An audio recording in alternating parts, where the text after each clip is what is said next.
All right, how's it going, Algebra 2, folks? This particular lesson is going to be lesson 1-1, part 2, solving linear equations. Now, I've got some examples ready, but I wanted to focus the camera over here a minute, because I'm going to turn the camera and focus strictly on the examples here, but if you need to pause the video and look at it, but these are just the general solving outline steps. And it covers all bases depending on the difficulty of the problem. I'll address that as we do these examples, and I have a couple of more after this. But when you analyze an equation ready to solve it, number one, you should be looking for any parentheses in the question that would cause you to do the distributive property. After that's taken care of.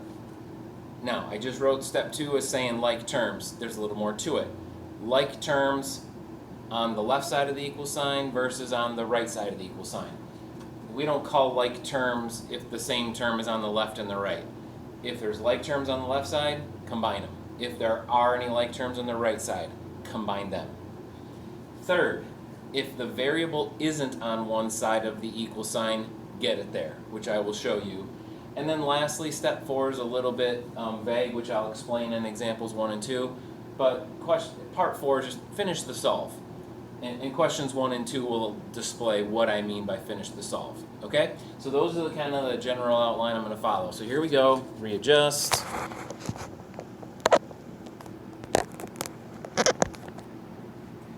All right, so here we go.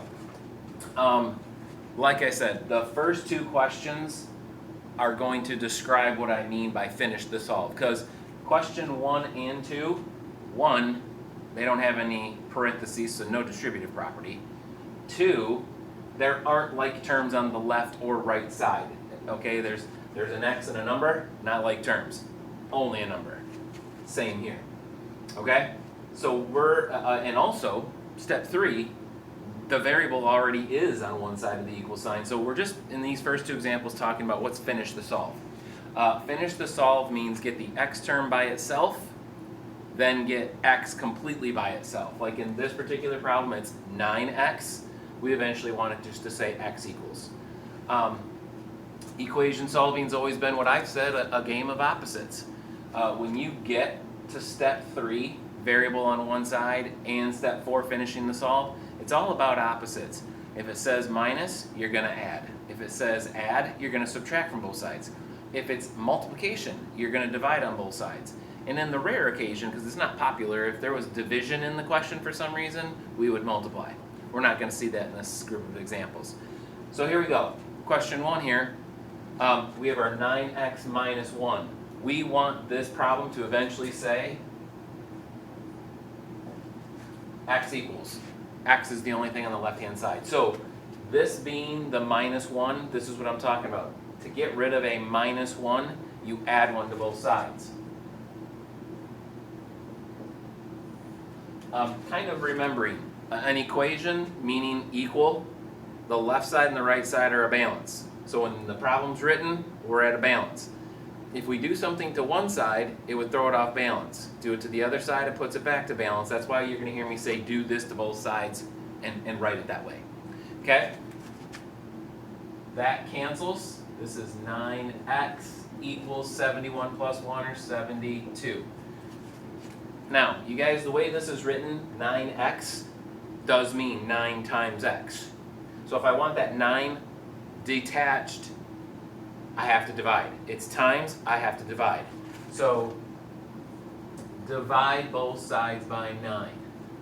Now, be very careful here. The word over here to say, those don't cancel. 9 divided by 9 is 1.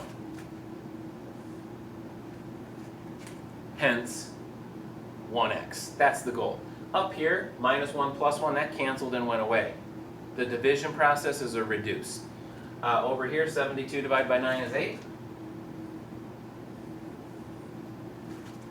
X equals 8. So there you go. That's that basic process. This question's really not a whole lot different. Just a couple of different things are going to happen. This time I got a plus number here, which means I'll subtract. And secondly, you're going to see some negatives into play. So here we go. That clearly says plus 10. Again, I want the question at the end to have an answer of x equals. So since that says plus 10 near the x, we will subtract 10 on both sides to maintain, like we said, that balance. Plus 10 minus 10 cancel. That leaves us 2x equals. You say this as negative 2 minus 10. Negative 2 take away 10 is negative 12. That 2 right there means times. 2 times x. We divide. Divide both sides by 2. 2 divided by 2 is 1. 1x. Negative 12 divided by 2 is negative 6.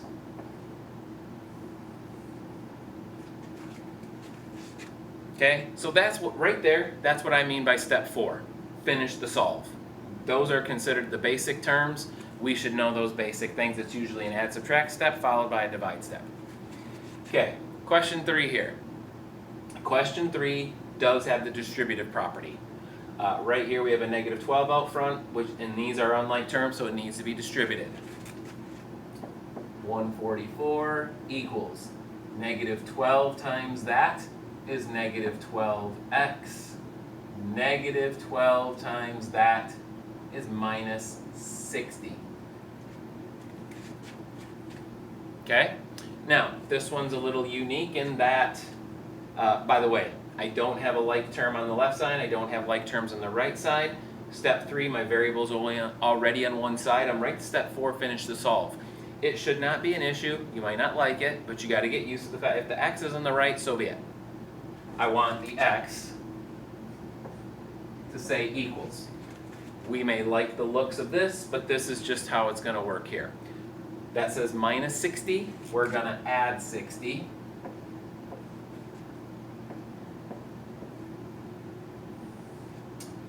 That cancels. Negative 60 plus 60. This is negative 12 equals 4, 10, 204. Okay? So we're kind of pushing here because now I have to divide by negative 12.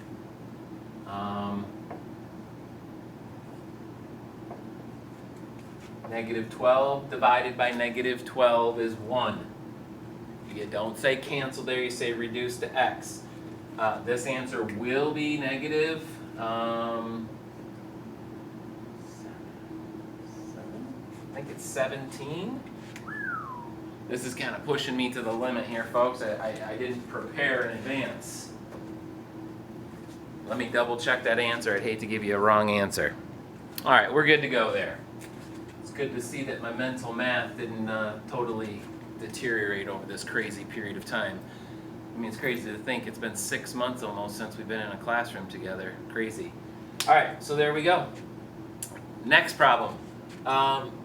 This one's a little bit different. Number 1, we don't have a distributive property. There's no parentheses on this in this problem whatsoever. However, step 2, sorry. Step 2, that's not there either. These are not like terms, the left side of this equal sign. These are not like terms. However, the variable's not on one side. We have x's on the left of the equal sign, we have x's on the right. Typically, the rule that we like to follow, at least I like to follow, is I like to move the smaller of the two x's. Because that's interpreted as negative 4, and this is interpreted as negative 1, negative 4 is technically smaller. What we're trying to do is wherever we move the x, we keep it positive. That'll come into play in a lesson or two. But anyway, now keep in mind, I'm not solving for the x at this moment. I'm not trying to get the x by itself just yet. I want these x's together, so I'm moving groups from side to side. That means I add or subtract. So we're going to add 4x to both sides. Negative 4x plus 4x cancels that whole group out. The 13 is still left. The 1 is still there. Negative 1x plus 4x is positive 3x. We've now established that the x is going to be right at the equal sign. We've accomplished part 3 of variable on one side. Now we're going to, as step 4 says, finish the solve. We've seen finish the solve 1, 2, and starting from here, 3 times. It comes to be part of almost every problem at some point. That's technically a positive 1, so we are going to subtract 1. 13 minus 1 is 12. 1 minus 1 is 0. Gone, canceled. The 3x is here. This is where I want the 3 to be disconnected and the x to stay, which means since that's times, we will divide by 3. 3 divided by 3 is 1. 12 divided by 3 is 4.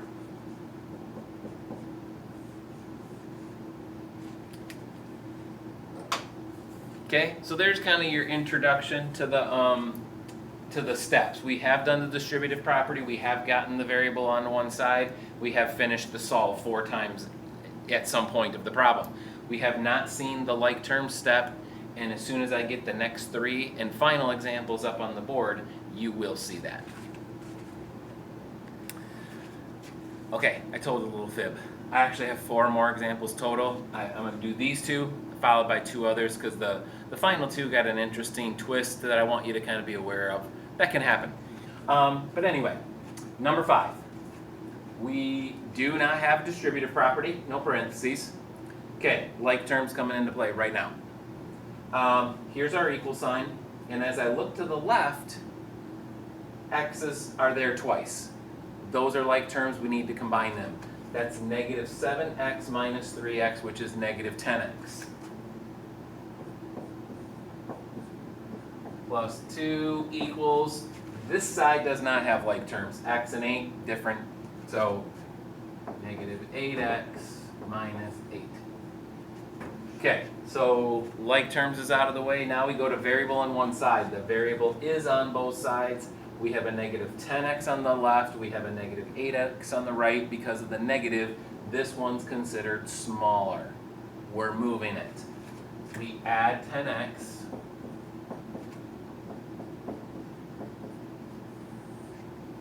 That cancels. Negative 10x plus 10x, 0. The 2 drops. Negative 8x plus 10 is 2x minus 8. So you see that accomplishes getting the x on one side and it keeps it positive. Like I said, that'll play a role in the next piece of the lesson that is in the next video set. Back to step 4, finish the solve. Add 8.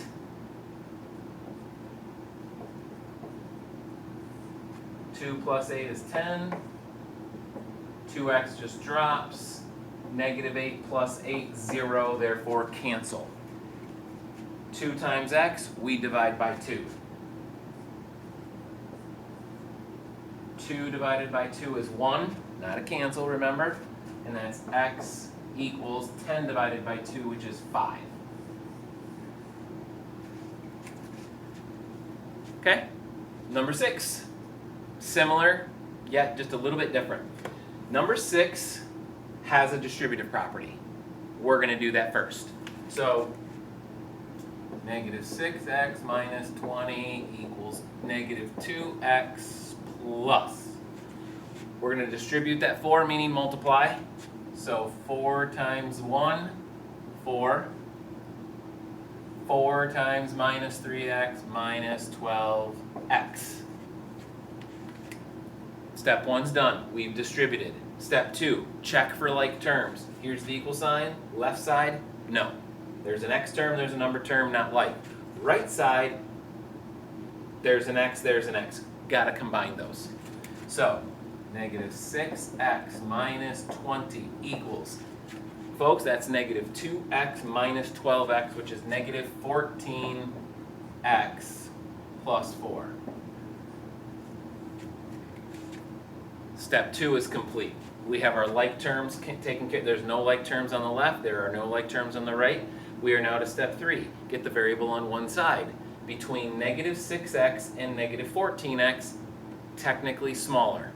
Move it. Add 14x.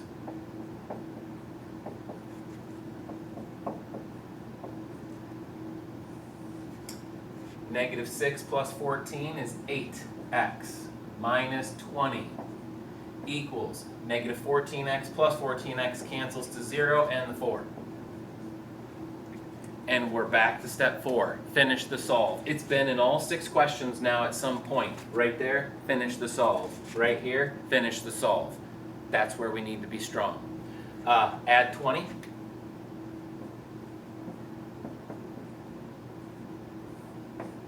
Negative 20 plus 20 cancels. 8x equals 4 plus 20 is 24. That's 8 times x. We divide. Divide by 8. 8 divided by 8 is 1. 1x equals 24 divided by 8, or a 3.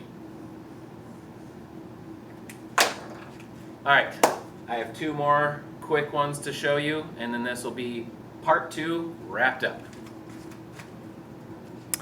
Alright, here we go, folks. Let's wrap this up with examples 7 and 8. Now, you just look at these. They don't look a whole lot different than what I've done, but I've got to discuss a couple things, some things I need to bring to your attention. So here we go. Let's just get to the business.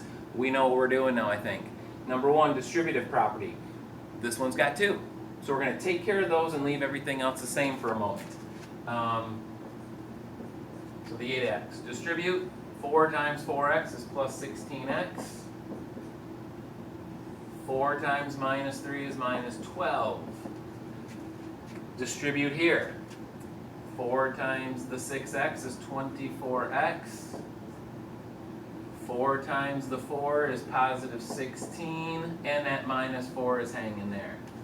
Alright, so that's what we've got so far. We took care of the distributive property. Now number 2, we take care of if there's like terms. We have double set here. Here's the equal sign. On the left side we have x's to take care of. That's 8x plus 16x for a 24x. Minus 12. To the right side of the equal sign, we have 2 numbers that are like terms as opposed to x's. So the 24x just drops. And 16 minus 4 is 12.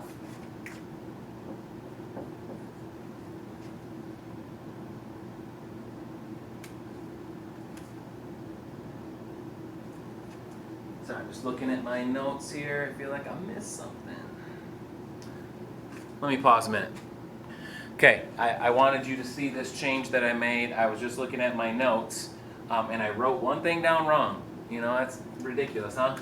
This should have been a 4x plus 3, which when distributing would make this a plus 12, which make that a plus 12. So you can pause and look at that. You don't have to redo everything, just kind of re-look. That should have said plus 3 right there in the original problem that I wrote down, and it didn't.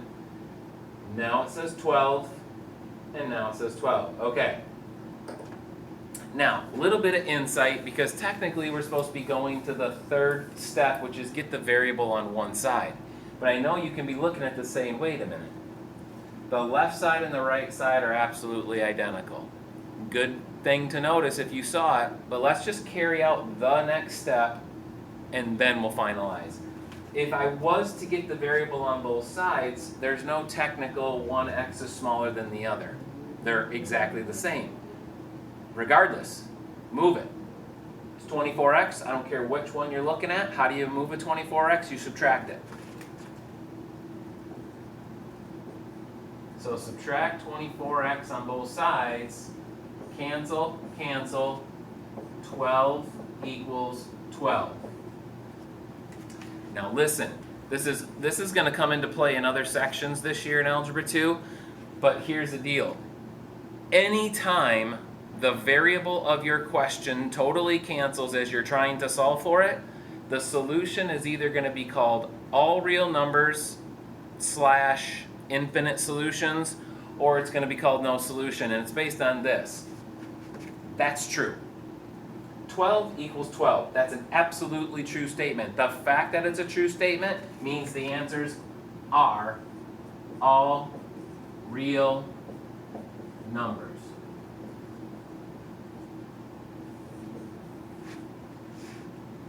That means pick any number you want, substitute it in for x, and this problem's going to work. Okay? The other ones, only the answer we found works. That's the only number that if we plugged it back into the question, and checked, that's the only number that works for the other 6 examples. Number 7, pick a number, plug it in the original problem, gonna work. Okay, now, this example over here, a little bit simpler, less steps, but it's got something similar to this, but it's got the other side of the story. So let's look. Number 1, I do have distributive property. Let's do that. That times that is negative 32x. That times that is 20, positive. Nothing to do over here, just negative 32x minus 26. We do not have a step 2 issue, meaning are there like terms? Nope, here's the equal sign, left side, different, right side, different. Step 3, variable on one side. Now this one's different than the last one, but you gotta notice, those variables are identical again. Like over there it was 24x and 24x, here it's negative 32x and negative 32x. They're identical. Either way, do step 3. Move the variable to one side, which means they're identical, do the opposite. They're negative 32x, add 32x.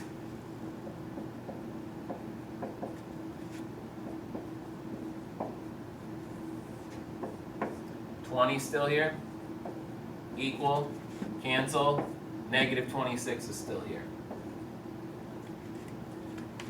The difference, obviously, folks, that's not an equal statement. That is not true. 20 doesn't equal negative 26. So when the variable cancels and the resulting statement is false, we say no solution.